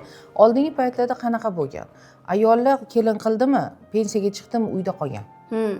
Hozirgi kelin qilgan qaynonalar 45, 50, 55 ular uyda qolishga sharoit yo'q, zarurat ham yo'q. Ular boraman desa boradigan joy ko'p, shug'ullanaman desa mashg'ulotlar ko'p, klublar ko'p, o'zini rivojlantirish yana. Endi men har doim qanaqa tushundiraman? Mana shu bolalarni uyli joyli qilguncha hamma kuchimiz, nazarimiz, e'tiborimiz, nurimiz, quvvatimiz ularning yo'liga qaratilgan bo'ladi. Xatosiz relsiga qo'yib qo'yishimiz kerak. To'g'ri relsga qo'yishimiz kerak. Relsga qo'ydikmi, ular endi shariat bo'yicha to'g'ri yashaydi, qonunlar bo'yicha qonun buzmaydi, birovning haqqini yemaydi, odamiylik qonunlari bo'yicha yashaydi. Ayolini hurmat qiladi, ro'zg'orini ta'minlaydi, hamma vazifalarni joy-joyida bilib qiladi. Shunga meni hissam bor, u meni vazifam edi. Men shuni qilib berdimmi, bo'ldi, endi qo'yib yuborishim kerak. Endi men shu projektorimni o'zimga qaratishim kerak. O'sha nurim, quvvatim, ilmim, hamma narsani endi o'zimga qaratishim kerak. Bu maza qilgan joy. Men bu to'g'risida ko'p chiqishlar qilaman. Endi o'zingiz bilan shug'ullaning. Bu ham imkoniyat. Buni ham mazasini qiling. Oldingi paytda unaqa bo'lmagan. Boradigan joyi bo'lmagan, uyda bo'lishgan asosan. Masalan, men onam pensiyadan keyin, nafaqaga chiqqandan keyin nabiralar bilan o'tirganlar uyda. Boradigan joy bo'lmagan. Opa singlisiga har kuni boravermaydi, siqiladi, yerga ko'nadi. Ular majbur shu kelin bilan jiq-jiq qilib nima bo'lsa ham o'tiradi, ko'nik. Hozirgilar men aytaman-da, chiqib keting uyingizdan deyman. Mana shu o'zim tengi ayollarga, qaynonalarga aytaman. Har kuni boradigan joyingiz bo'lsin, musiqa bilan shug'ullaning. O'zim doira chalishga olayman masalan, joy bo'lsa borib o'rganardim deyman. Nima bo'lsa oldin qila olmagan ishlaringizni hozir qiling endi deyman. Imkoniyati uyingizga qolmasin. Yo'q, uyingizga keldi o'sha dastyoringiz, mayli. Hech bo'lmasa bitta ovqatni pishiradi yoki dastavka qiladi. Imkoniyatlar keng hozir. Yo'q, shuni o'zi qilish kerak edi, shuni o'zi bo'lish kerak. Yo'q, muhimi hammani qonini to'qimi? Bundan hech kim jabr ko'rmayaptimi? Byudjetda bo'lib kambag'al bo'lib qolmayapsizmi? Alhamdulillah. Alhamdulillah. Mashinalarni qabul qila olishingiz kerak-da. Shunaqa imkoniyatlarni qabul qila olishingiz kerak. Keyin o'sha masala bor. Qanchalar ular bilan bog'lanursak, biz o'zimiz ham vaqtimizni ularga sarflayveramiz. Yana energiyamiz, resurslarimizni sarflab yuboramiz. O'zimizga hech narsa qolmaydi. Lekin kechirasiz, yo'lni boshida turgan bilan yo'lni oxiriga yaqinlashayotganlarning imkoniyati qanchalar? Meni vaqtim qancha qoldi? Men bu yoqda o'zim uchun foydalanmasam, yana bu yoqqa keltiraversam, bu to'g'ri bo'ladimi? Adolatdan bo'ladimi? Bir xil yoshda o'zi shuni ham xohlaydi.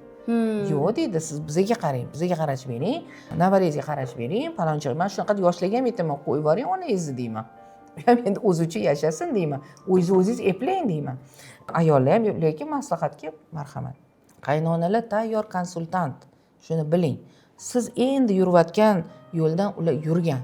Ular o'tgan, buni tikanini ham biladi, shirasini ham biladi, achchig'ini ham, sovug'ini ham biladi. Siz shuni chiroyli ohangda so'rasangiz, u sizga hammasini aytib beradi. Kerak bo'lsa qilib beradi. Mana bu yerda kelinlarning ham mahorati juda ham kerak. Kelinlar men mashina xohlayman, men mashina xohlamayman deb, kechirasiz, yo'nilmagan tayoqday bo'lib, ya'ni g'o'dayib, yo'q men mashina xohlayman. Shunaqa bo'lish kerak desa, bu o'z-o'zida munosabatlarda kamchilik yaratadi. To'g'rimi? Hali aytganim, yog'och qattiq bo'lsa, sindirsa bo'ladi. Kattalarning huquqi ko'proq, o'shaning uchun ko'plar qaynonalar qo'ydirib yuboradi-da kelinlarni. Chunki u egilmayapti. U egilib bersa, qaynona keyin qo'yib beradi. Egiladigan joylar bo'ladi, onash. Mana yo'lingizda to'siq turibdi, planka turibdi. g'o'dayib o'tsangiz bo'yningiz ketadi, kesib yuboradi. Engashib o'tib olasizmi o'sha yerdan? Nega? Chunki u andga borishingiz kerak-ku. Boruvchi engashdingizmi? Maqsadingiz nima edi? Andga borishmidi? Maqsadingiz mana shu eringiz bilan yaxshi yashab, baxtli bo'lib, chet elga chiqib, karyera qilib, zavodlar ochib, bolalarni zo'r tarbiyalab, chempion qilib, mana shunaqa maqsadlaringiz bormi? Kerak joyda egilsangiz nima bo'pti? Nima bo'pti? Nimaga buni yo'q, voy, bu anaqa zulm, mana shu yerda mana shunaqalar qilganman, jabr deydaman deb tushunish kerak. Nimaga? Bu manyovr. Bu yo'l, uslub bu. Qaytangi shu usul bilan u o'z Bo'ldi. maqsadiga Yetadi, maqsadiga yetadi. O'sha plankani tagidan o'tib ketsin, sakra olsa ustidan, lekin sakrash qiyin. Qaynonalardan tepaga sakrash qiyin. Bir xil sakrayman deb o'ylaydi-da. Adasini olib keladi, unisini olib keladi, komanda yig'ib keladi. Yuta olmaydi baribir ham. super kelinchakning o'zini qoidalari bor. Siz bilan hozir suhbat davomida bir narsaga amin bo'ldim. Har ikkala taraf har doim murosaga kelib, bir-birini tushunib, eshitish orqali to'g'ri yo'l topish mumkin ekan. Tushuntirsa bo'ladi. Tushunish orqali anglab yechim topsa bo'lar ekan. Oilaning muhim jihati, baxtli bo'lish jihati shunday ekan. Lekin bizni tinglab turgan tinglovchilarga bitta shu o'rinda aytib ketadigan gapim bor. Bundan ham qiziq, bundan ham kesli, bundan ham eng to'g'ri sizlarga направление chizib beradigan mavzularni albatta super kelinchak doirasida Umida Usmonovaning o'zlari shaxsan o'zlari darslarda tushuntirib berganlar. Ammo hozir biz ana shu darsni ochib qo'ymasdan, uning ichidagi sirlarni bo'lishmasdan boshqa yana bir mavzuga qo'l urmoqchiman. Qaynona kelin munosabatlari haqida gaplashar ekanmiz. Super kelinchakda bundan ham qiziq mavzular borligi aniq. Lekin hozir siz bizni tinglab turgan podkastni tinglayotgan kuzatuvchilarga bitta savol, menga ham qiziq, nafaqat ularga. Qaynonalar aslida kelinlarda nimani xohlaydi va kelinlar eng ko'p yo'l qo'yadigan mayda xatolar deysizmi yoki ilmsizlik deysizmi? Shu narsa haqida bitta tushuncha bering, Umid opa. Nimani xohlaydi degan savolga aniq aytadigan bo'lsak, hurmat xohlaydi. Qaynona kelindan hurmat xohlaydi. Hamma xohlaydi buni. Pazanda bo'lishini, chaqqon bo'lishini, labbay deb turishini deydi, lekin hammasini tagida hurmat yotadi. Nega? Chunki hali aytgan gap, bu deyarli hamma onalarda bor, shundoq o'g'limni berdim deydi. Shunaqa ashulalar ham chiqdi-yu, shundoq sultonimni beryapman, qay taxtlarga yarashgulik sultonimni beryapman deydi onalar. Men shundoq o'g'lim berdim-ku deydi, meni hurmat qilish kerak deb o'ylaydi. Lekin men shu o'rinda aytaman, mayli, bu fikrga men qo'shilaman. Kelinlar qaynonani hurmat qilish kerak, lekin qaynona ham hurmatga sazovor bo'lishi kerak, onashlar. Ba'zi qaynonalar yoshlarni aqli yetib turgan masalada ham no'noqlik qilishadi, noto'g'ri taktika qilishadi, noto'g'ri siyosat qilishadi-da, obro'lari tushib ketadi. Oddiy misol, masalan, bir qiz bir uyda katta bo'ldi, u xonadonda ma'rifiy suhbatlar bo'lgan, u xonadonda maqsad bo'lgan, maqsadga erishishda bir-birini qo'llab-quvvatlash bo'lgan, tamom. Hamma shu tarzda yashaydi. Kelin bo'lib tushgan uyda maqsad qo'yish yo'q, asosan muhokama. Faqat muhokama. O'tirishadi, uni muhokama qilishadi, buni muhokama qilishadi, aybini sanashadi, xatosini aytishadi, masxara qilishadi. Bu kelin bu uyga hech ham to'g'ri kelmaydi. Uni dunyo qarashi boshqacha. U bu uydagilarni endi hurmat qilmay qo'yadi. Tushunyapsizmi? Chunki bu qiz tarbiya olgan uyida birovni g'iybat qilish mumkin emas, masxara qilish mumkin emas, hamma o'zini kamoloti uchun ilm olib harakat qilib yashash kerak degan andaza qonun bo'lgan. Bu oilada unaqa yo'q. Unaqa yo'q. Bu oilada faqat kim nima qildi, nega shunaqa qildi, unaqa qilmasligi kerak edi, voy qaranglar palonchi degan siyosat ketadi. Muhit shunaqa. Muhit shunaqa. Bu kelin qaynonani hurmat qilmaydi. Qilmaydi. Nega? Chunki bular buni oilasida noto'g'ri sanalgan ish bilan shug'ullanishar ekan. Qanaqa hurmat qilsin? Umid opa, qarang, mana qaynona kelindan hurmat xohlaydi, lekin qaynonalar aytadi, "Men mashini qildim, birinchi meni aytganim bo'lsin. Shularni qilib qo'yib, keyin xohlaganing qilur. Bu meni talabim. Men aytdimmi, birinchi menikini qilasan" degan holatda kelinlar xo'p deb shuni qilsa, har ikki tomonni teng ushlash uchun qanaqa yo'l yechimlab bera olasiz kelinlarga? Misol uchun, eri ham hozir shu vaziyatda ish buyurib turibdi, qaynonasi ham shu vaziyatda ish buyurib turibdi. Hurmat yuzasidan kelin baribir qaynonani aytganini qilish kerak, lekin eri ham talabi bor bu yerda. To'g'ri. Kelinlarga qanaqa maslahatlar bera olasiz bu borada? Qarang, endi super kelinchak kursida nimalar bor va bahosi qancha? Xo'sh, hozir tushuntiraman. Super kelinchak bu har bir ayol uchun kerak bo'ladigan barcha bilimlar jamlangan kompleks kurs va kurs ichida Unda 20 dan ortiq xalqaro toifadagi ekspertlar jamlangan. 40 ta aktual mavzu, 30 dan ortiq kulinar video va master-klasslar, foydali qo'llanmalar, meditatsiya va affirmatsiyalar jamlangan. Bu kurs bahosi 890 ming so'm va eng muhim joyi 3 oyga bo'lib to'lash mumkin. Hech qanday foizlarsiz. Qaynona ijodlar, keliningizga bu kursni hadya qiling. Bu yerda yana bitta masala muhim. Agar shu uyda o'g'ilni hurmati bo'lsa, ya'ni onani oldida, hali aytganingizdek, o'g'ilni talablarini, o'g'ilni xohishlarini ona hurmat qilsa, nazarga ilsa, birinchi eringizga qarang, keyin menga qaraverasiz deydi. Manda shunaqa masala. Mayli, oldin qarang, nima kerak ekan, ishini qilib bering, keyin men gapiray. Meni kelib kutib turadi deydi. Agar yo'q, qaysarlik qilib meni aytganimni qilasiz degan, demak, u o'sha hurmatlardan qoniqmayotgan ayol bo'ladi. U bitta bu kelindan kutmaydi buni. Bu hurmat talab qilish asosida nima yotadi, onash? Asosida tan oldirish yotadi. U shu paytgacha qaynbo'ynisidan, turmush o'rtog'idan, o'zini qaynotalaridan e'tirof eshitmagan. Rahmat eshitmagan. Unda ehtiyoj katta, och u. U mana shunaqa aynan o'rgili, ojon, xo'p bo'ladiga juda ham ehtiyoji katta. U men shunaqa qilsa ham bo'lmaydi. U yana men aytganim qilasiz. Nega? Uni o'zini tan oldirish xohlaydi. Ya'ni bo'ldi, siz zo'r. Siz aytganingiz birinchi o'rinda, meni hayotim hammasi siz birinchi deyish xohlaydi. Bu endi kelinga bog'liq narsa emas. Bu qaynonani muammosi. Qaynona o'zi hammaga men tavsiya beraman. To'y qilishdan oldin siz oilangizdagi o'zingizni o'rningizni, kamchiliklaringizni, ehtiyojlaringizni bitta nazardan o'tkazib oling.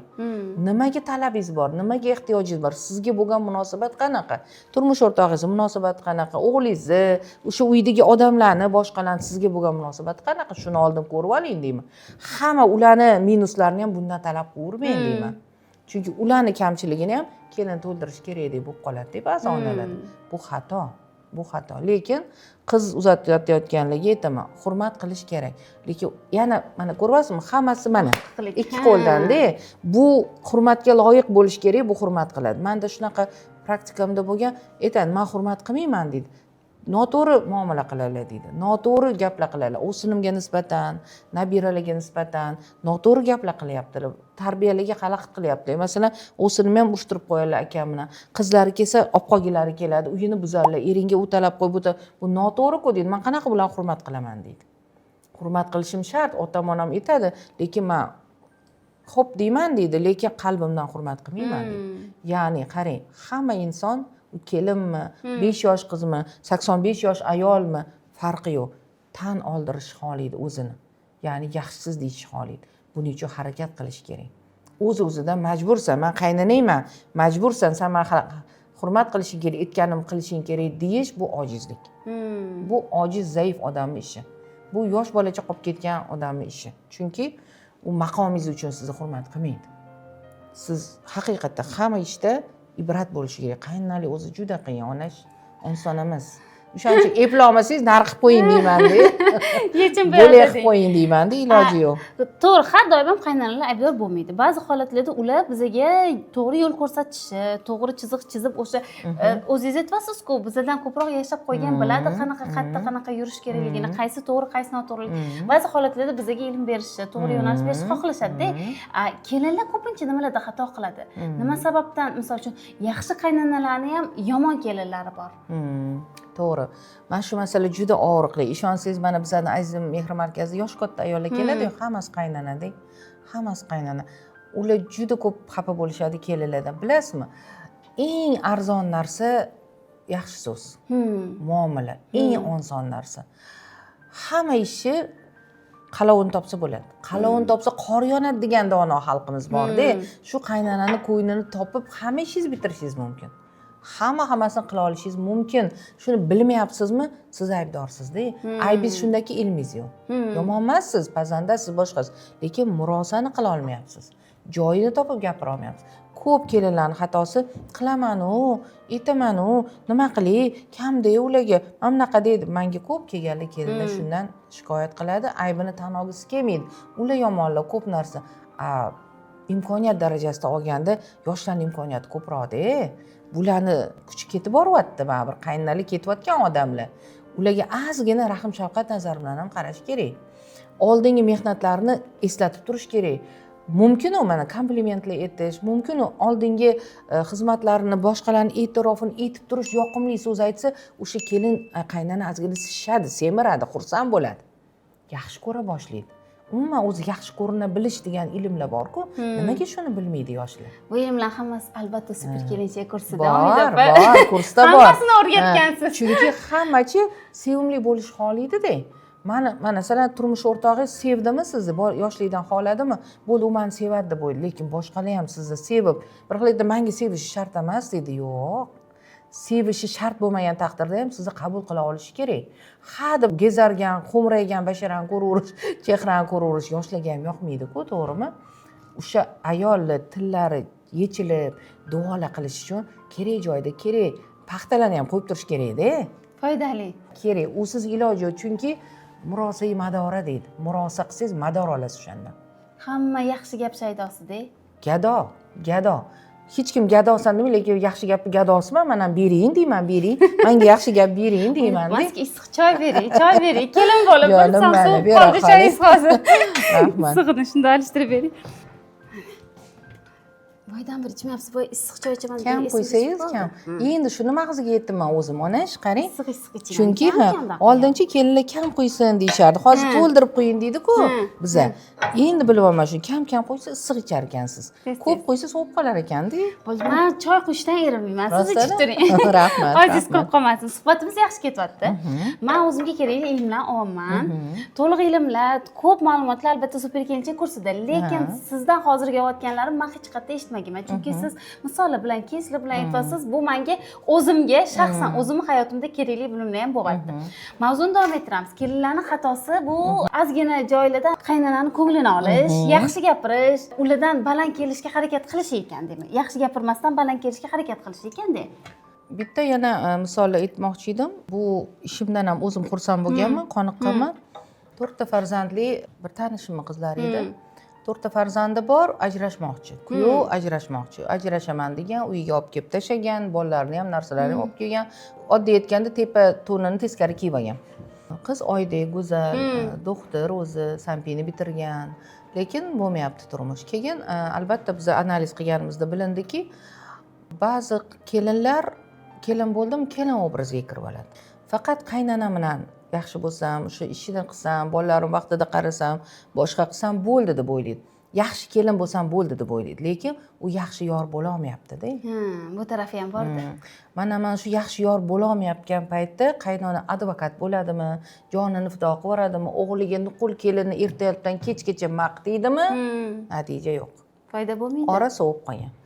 Ora sovigan. Yana o'sha masala turadi. Muhimi nima o'zi? Muhimi nima? Kelin uchun muhimi nima? Ba'zi kelinlar aytadiki, men faqat turmush o'rtog'im ko'nglini olsam bo'ldi deydi.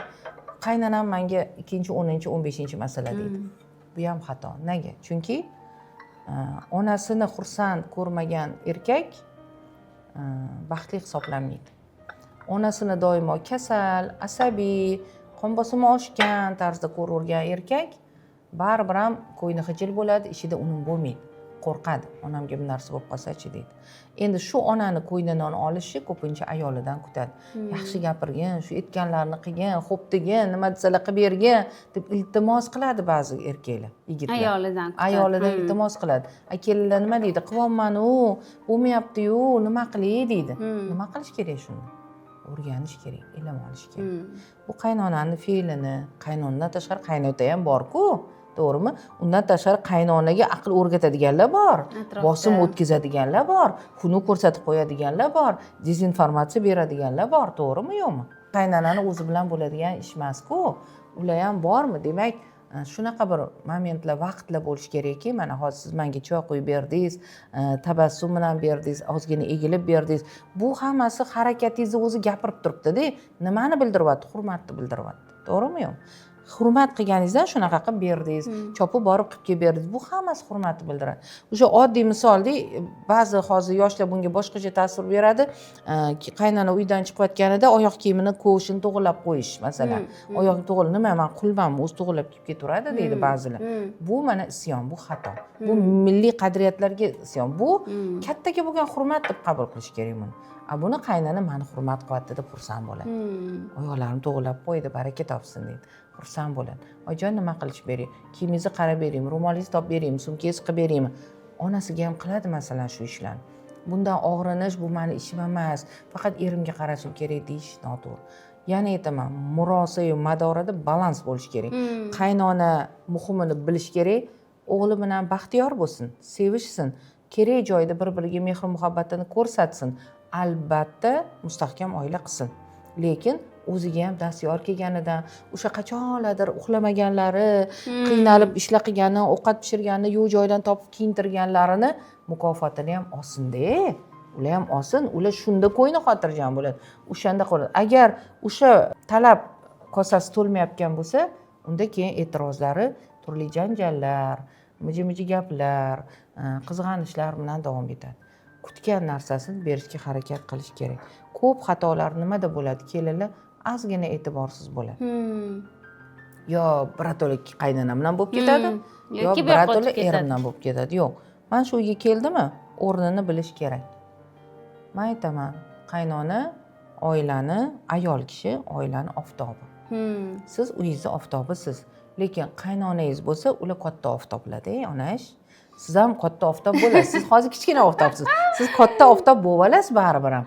Ungacha ozgina sabr qiling. Lekin tengma-teng oftob bo'laman deyish bu to'g'ri emas. Bu behuda harakat, behuda urinish, tushunmovchiliklar, muammolarning asosi bo'ladi. Mana shu tenglik masalasida Umid opa, bugun hamma shaxsiy chegara degan o'zini fikriga ega. Meni chegaram bo'lish kerak, bu meni anaqam. Misol uchun meni xonamga kirish kerak emas, meni narsalarimga tegish kerak emas, meni lichniy chegaram bor deb hozir avvallari bu so'zlarni eshitmagan bo'lsa ham hozir juda aktual. Mumkin emas, bor deymi, chegaringni qo'y. Mana bunaqa bo'lish kerak degan fikrlar bor-ku. Qaynona kelin o'rtasida chegara bo'lish kerakmi? Va qanaqa qilib agar bo'lish kerak bo'lsa, kelin uni qanaqa qilib hurmat yuzasidan o'rnatish mumkin yoki qaynona keliniga nisbatan o'zini chegaralarini qanaqa chizish mumkin? Shu haqida fikringiz ham menga qiziq. Qarang, aynan aytilyapti, chegara deyapmiz. Chegara bu demak hudud, had hudud. U had hududni borligi, yo'qligi u insonning o'zida bilinishi kerak. Ya'ni, meni hududim, men masalan endi xona nuqtai nazaridan olganda o'zini hurmat qilgan, nima deydi, ilmi bor ayol, tushungan ayol behuda rostdan ham kelinining xonasi, yotoqxonada endi asosiy xonasi yotoqxonada. U yoqqa kirmaydi. O'zim ham kirmaslikka harakat qilaman. Bola yig'lab qolsa, zaril bo'lsa, hech kim yo'q bo'lsa kiraman. Lekin kirib, qarab, u qilish bu meni ishim emas deb o'ylayman. Chunki u qanaqa o'tiribdi, nimani qatga qo'ygan, qanaqa ozoda emas, bu uni hayoti. U o'sha yerda yotadi. U o'sha yerda o'tiradi. Nima qilsa yashayapti o'sha yerda. O'zini shunga munosib ko'rdimi? Ixtiyori bashimo, xohlagancha shunaqa qilishlari mumkin. U meni ishim emas. Lekin men so'zda, gapda kirmasdan ham, masalan, men mana bunaqa bo'lgani yaxshi, men mana bunaqa bo'lgani yaxshi deb ketish meni vazifam. Chunki esida yo'qdir, bilmas, eshitmagandir, ko'rmagandir, etib ketsam zarar bo'lmaydi. Lekin mana shunaqa bo'lish kerak, mana shunaqa bo'lish kerak deb kuchimni sarflayverishni men xohlamayman. Nega? Yana aytaman, men o'zimman. Xudoga shukr, o'zim yotoqxonam bor, o'zimni xonam bor. Meni xonamdagi ozodalik, tartib u meni ixtiyorim bo'yicha bo'ladi. Tushunasizmi? Xuddi shunaqa kelinlar ham tozalashga kiraymi deb so'raydi. Kiraymi, qarab qo'yaymi, bu nimalar qilaymi? Bir xillar umuman aytdi. Masalan, o'sha shkaflarni taxlashigacha, boshqasigacha keliniga qildiradi. Masalan, men uni xohlamayman.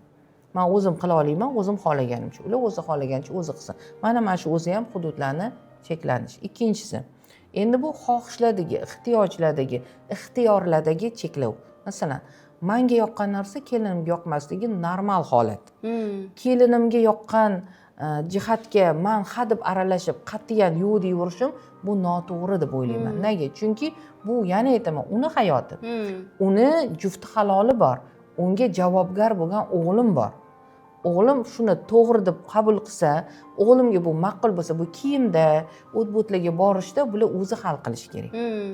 Erini ko'ndirish ham, to'g'ri tushuntira bilish ham bu kelinimning mahorati, yana aytaman. lekin nega bunaqa qilyapti, nega xotiniga bundoq qilyapti, o'tga bormasin, kecha boruvdi, mana bunaqa kiyim kiymasin, yarashmabdi, anu manu deyverish bu to'g'ri emas.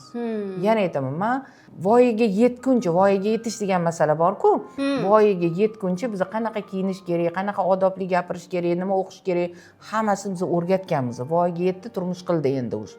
Voyaga yetmaganlar oila qurmaydi-ku, to'g'rimi? U voyaga yetgan, o'zi bilib qiladi. Lekin bu umumiy oilamiz sha'niga, masalan, bir xilla o'ta taqvodor oilalar bo'ladi. U oilaga kelin bo'lib kelayotgan odam birinchidan bilib keladi.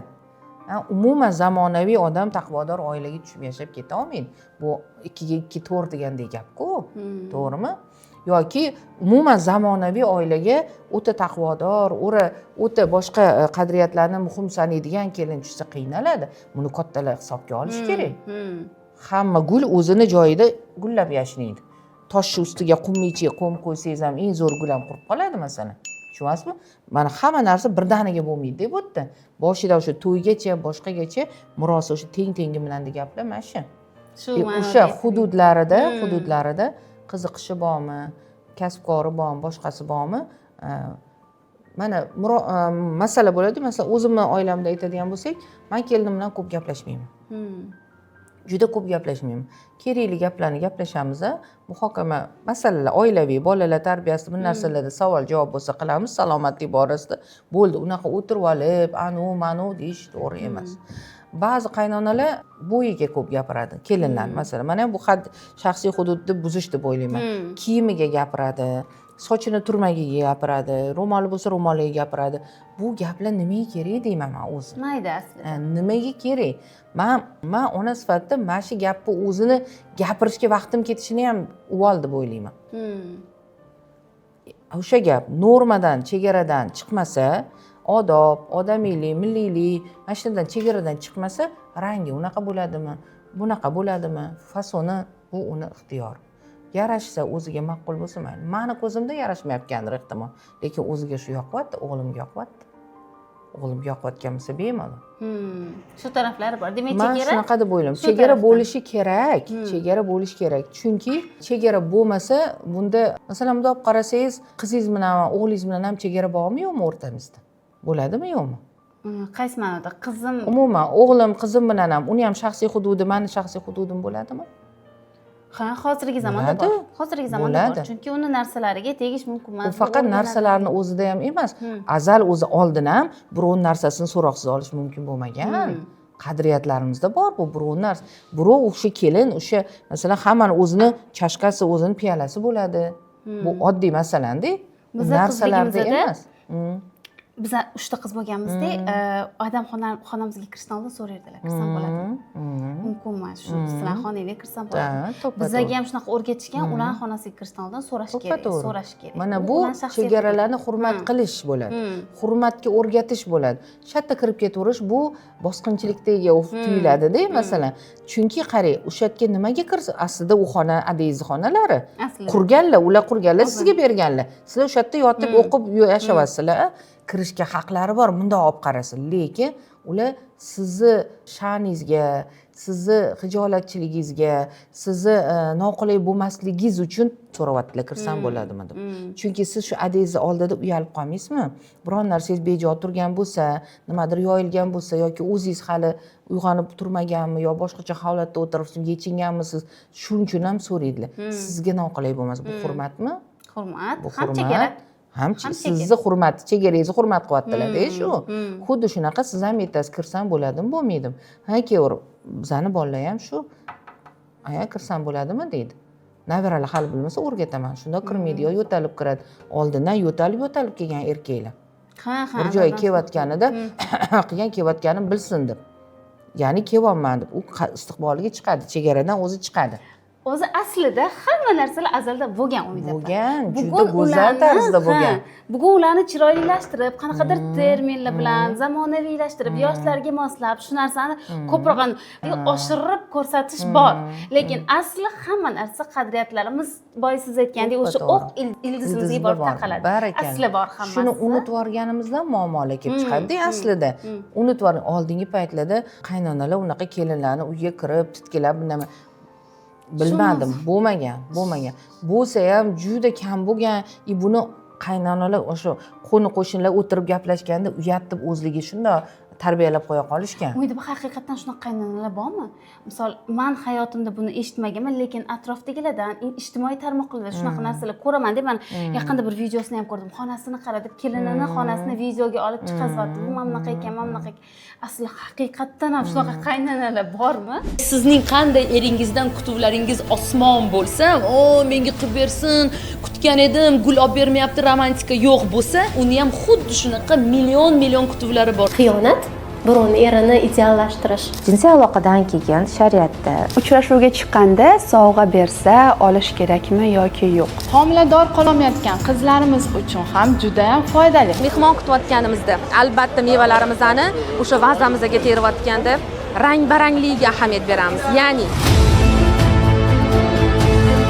endi borini ko'rdingiz, ko'rgansizmi? Ha, tajribamda ko'rganim shuki, yana aytaman, bu qaynonalar mana shu ishni qilib qo'yishga o'zidan o'zi kelmaydi. Uni ichida boshqa yaralar bor, demoqchi. Boshqa kemtiklari bor, boshqa alamzadaliklari bor. U buni alamzadadan chiqish uchun qiladi. Masalan, mana bitta yaqinda bo'lgan voqea shunaqa, o'zim bilib yurgan bir qiz edi, turmushga chiqdi, sevib chiqdi. Uydagilar norozi bo'lsa ham, sevaman, shunga tegaman dedi, lekin qaynonani uzatgan qizlari ahvoli og'irroq ekan, ro'zg'orda qiyinchiliklari bor ekan, xuddi o'sha sharoitni qilib beryapti-da bu keliniga. Mani qizim o'tda qiynalyapti, nimaga siz bu yerda maza qilib yashashingiz kerak? Real bor. Bu qizimni Xudo xolasa nasib bo'lsa hozir farzand ko'rdi, vohli tug'ib qo'ydi, chunki uyda munosabat yaxshi. Nega qiz etmaydi? Sevadi chunki erini. Chidayapti, lekin juda achinarli. Endi niyat qilib turibman. Hozir ham ular kasalxonada bolachasi bilan uyga kelganda men borib bir gaplashmoqchiman. Men ochiq oydin gaplashmoqchiman. Chunki bu qaynonani o'zini o'qitish kerak. Bu qaynonani o'zini ichini yengillatish uchun tozalash kerak. Chunki mana qarang, kimdadir yomon bo'layotgan narsani aks sadosi bunga ham bu qizi nima aybi bor? Ularni qizini uyidagi bo'layotgan muomaladan bu kelinchining nima aybi bor? Nima aloqasi bor ayting? Bu sizni xonada edingiz-ku. Masalan, men xohlayman, nima xohlayman? Men kelinim farzand ko'rganga to'lishadilar deb, bu kelin semirib ketdi desam aytaman, maza qilib yursin deyman. Semirib yursin, yayrab, yashnab yursin. Agar hadeb siqilaversa yoki osh-ovqatdan kamchilik bo'lsa, hadeb unga cheklovlar qo'yaversa, hadeb tanbeh beraversa, u ozib ketadi, u yegani ichiga tushmaydi. Uni na uyqusida, na hayotida halovati bo'lmaydi-ku, to'g'rimi yo'qmi? Chiroyli bo'lib yurgani u bizga qaynonalarga plyus-ku, yayratib qo'yganim-ku bu meni, to'g'rimi? Xil-xil kiyim kiysin, borsin o'g'lim bilan tug'ilgan kunlarini nishonlasin, restoranlarda, boshqa joylarda. U meni o'g'lim qilib beryapti-ku shuni, bu menga sharaf-ku, to'g'rimi yo'qmi? Qilib bera olmayapti emas-ku, qilib beryapti-ku, imkoniyati bor. Demak, men shunaqa farzand tarbiyalagan ekanman, to'g'rimi yo'qmi? Bu bizga orden-ku.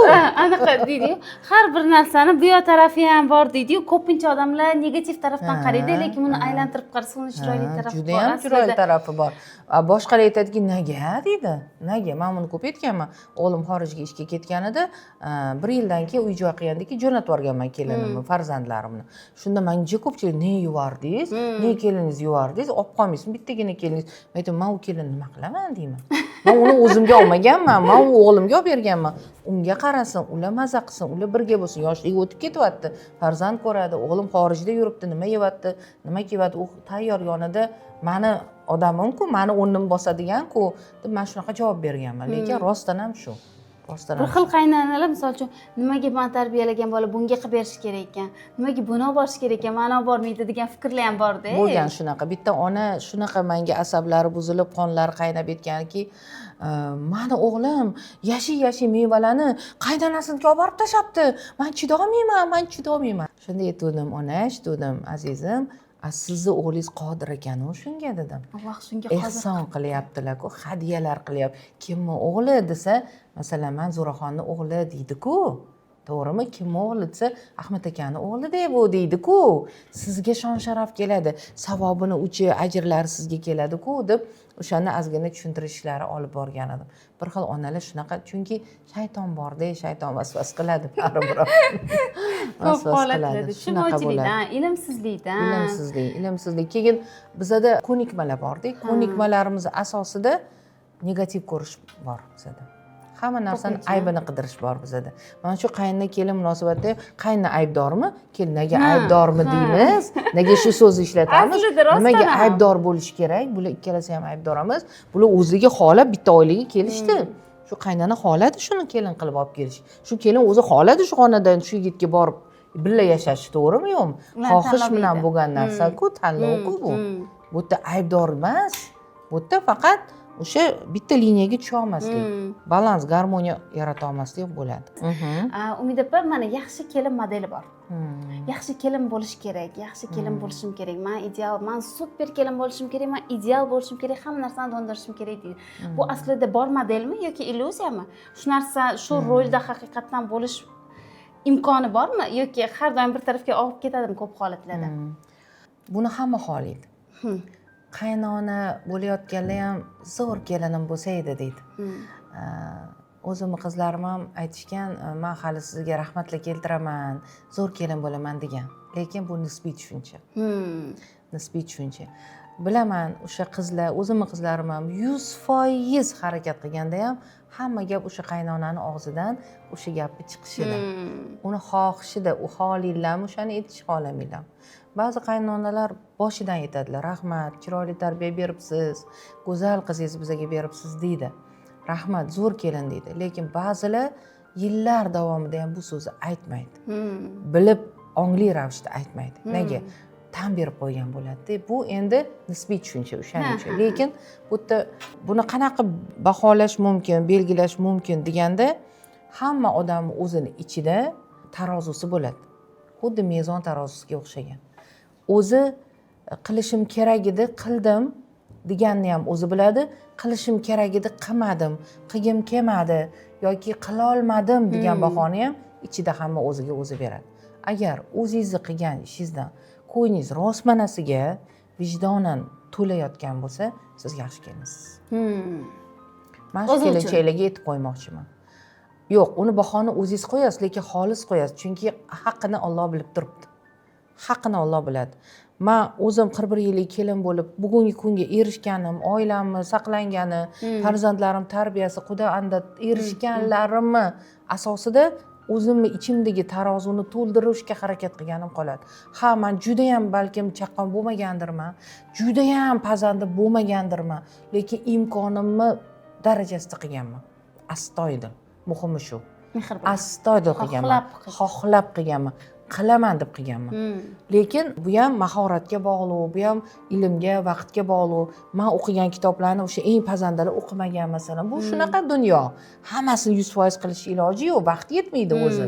Masalan, pazandalikka o'qishim uchun ham ketgan vaqtimni men boshqa narsaga o'qigan bo'lishim mumkin, to'g'rimi shunaqa? Yo'nalishingiz boshqa. Har kimning iqtidori har xil. Lekin baribir ham mana shu lag'mon cho'zish kerakmi, somsa yopish kerakmi, medovoy pishirish kerakmi, Napoleon pishirish kerakmi, pishirganman. Mani ishim bo'lmasa ham pishirganman. Lekin maqsadim yo'lida ham yurganman. Maqsadim ijod, maqsadim ijtimoiy masalalarda fikr bildirish, o'sish, rivojlanish.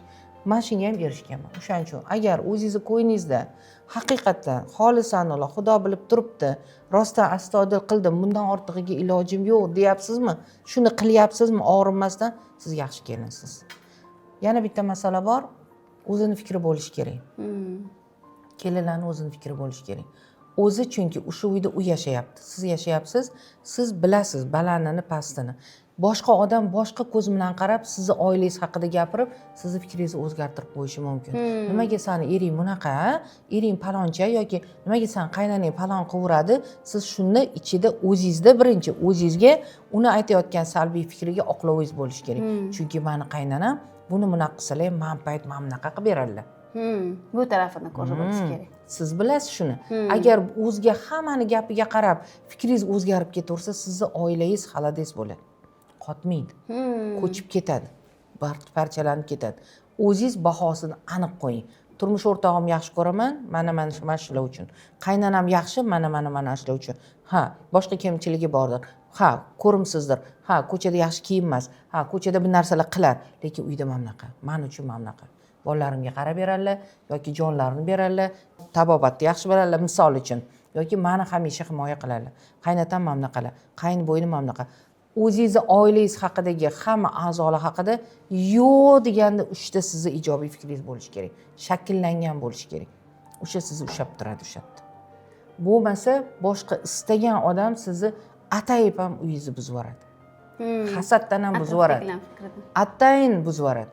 Hasad bor narsa, ko'ra olmaslik bor narsa, buzg'unchilik bor narsa, ilmsizlik bor narsa, hammasi bor, lekin sizni ushlab turadigan ildiz mana shu bo'lishi kerak. Bordingizmi, shuni topishga harakat qiling va bunga qat'iyan ishoning o'zingiz. Boshqalar sizni buzib yubormasin. Umid opa, so'z yakunida bir narsani aytib o'tishim kerak. Siz bilan suhbatlashish davomida men o'zim uchun hamma kerakli bilimlarni oldim. Bundan to'g'ri albatta super kelajak kursida bor, o'zingizda to'liq darsingizda. To'g'ri. Lekin hozirgi bilimlar ham kim uchundir bizani shu yerda eshitib turib tinglagan, demak unga shu narsa kerak bo'lgan deb hisoblayman. Har doim bejizga hech narsani eshitmaydi hech kim. Ilohim. Siz bergan ilmingizga rozi bo'ling. Biz ularga taqdim qilgan narsa ularga manfaatli bo'lsin. Biz ham qilgan mehnatimizdan, harakatimizdan ertaga ajrini olaylik. Ilohim, duomiz boshida shunaqa bo'ldi. To'g'ri. Men roziman. Yana aytaman, inson bekorga dunyoga kelmaydi. Kimgadir manfaati, foydasi yetsa, u baxtiyor bo'ladi. Bizning niyatimiz ham, Azizim Mehr markazining niyati, o'zimning shaxsiy niyatim ham shu. Foydam tegsin, zararimiz tegmasin, oilalar baxtli bo'lsin, muhabbatla yashasin, qaynonalarni ham qo'yni to'lsin, kelinlar ham baxtida yayrasin. Men shuni xohlayman. Har ikkala tarafga tajribali, ham qaynona, ham buvijon, ham kelin, har taraflama, ham mutaxassis, psixolog sifatida ham kelinlarga, ham qaynonalarga sizdan hech qayerda aytilmagan tavsiyalarni hozir kutamiz. Shu bilan podkastimizni yakunlaymiz. Balki tavsiyam sodda ko'rinar, lekin birinchi aytadigan narsam shu yoshga kirib, shu ilmim bilan siz shu narsaga yetganingizga xursand bo'ling. Shukr qiling. Kelin bo'lganingizga xursand bo'ling. Turmushga chiqmagan insonlar bor. 70 ga 80 ga chiqib turmushga chiqmaganlar, uylanmaganlar bor. Sizga shu nasib etdi. Oq ko'ylak, kelinlik, turmush o'rtoq, yor, uy, joy nasib etdi. Buni o'zi katta gap. Yetkazganiga shukr qilamiz. Ikkinchi tavsiyam faqat yaxshilik qidiring. Xursandchilik qidiring, nur qidiring. Qorong'ilikka, soyalarga qaramang. Nurni toping. Qorong'ilik ichidan ham bitta nurni topib oling. Siz shunda usta bo'lasiz. Siz shunda g'olib bo'lasiz hamisha. O'zingizni hech qachon ruhan yengmaysiz. Hammasiga kuch topasiz. Keyin ishoning, atrofdagilar yaxshi deb ishoning, qaynonangizga ishoning. Bu yaxshi odam deb o'ylang. Shunday turmush o'rtog'imning ota-onalari yaxshi odamlar.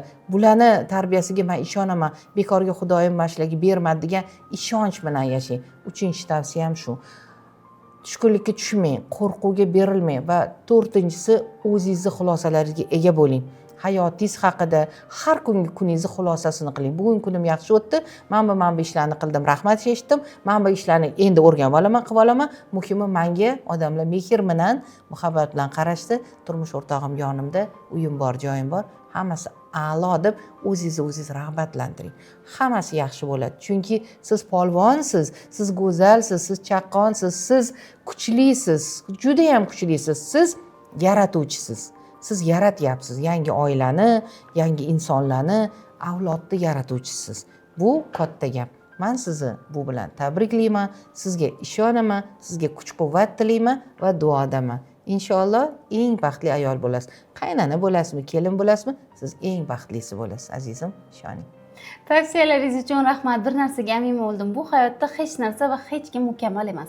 Har kimda kamchilik bor. Lekin inson baxtli yashashi uchun, super darajaga yetish uchun, har narsada o'ziga baxtni chaqirish uchun faqatgina yaxshilikni ko'ra bila olish kerak. Shundagina u baxtli, shundagina undan siz aytgan nur porlaydi. U eng quvnoq, eng xushchaqchaq insonga aylanadi. Tangani teskarisi taraf bor degandek, har narsani yaxshi tarafini qidirib yashasak, kelinjonlar bizdan ideal, bizdan super kelinlar bo'lmasa kerak. Qaynonalarga ham shunaqa, kelinini yaxshi tarafini, yaxshi plyuslarini ko'rsa, ularni kelinidan yaxshi kelin bo'lmasa kerak. Albatta. Tavsiyalaringiz uchun, vaqt ajratganingiz uchun, kerakli bilimlaringizni qizg'anmay boricha bizga ulashganingiz uchun rahmat. Umid opa, studiyamizda sizni ko'rib xursand bo'ldik. Yana kutamiz. Rahmat, omon bo'ling. To'liq bilimlar esa bundanda eng full formatda ma'lumotlar esa albatta super kelinchak kursida. Keyingi sonlarda ko'rishguncha salomat bo'ling, krasotkalar.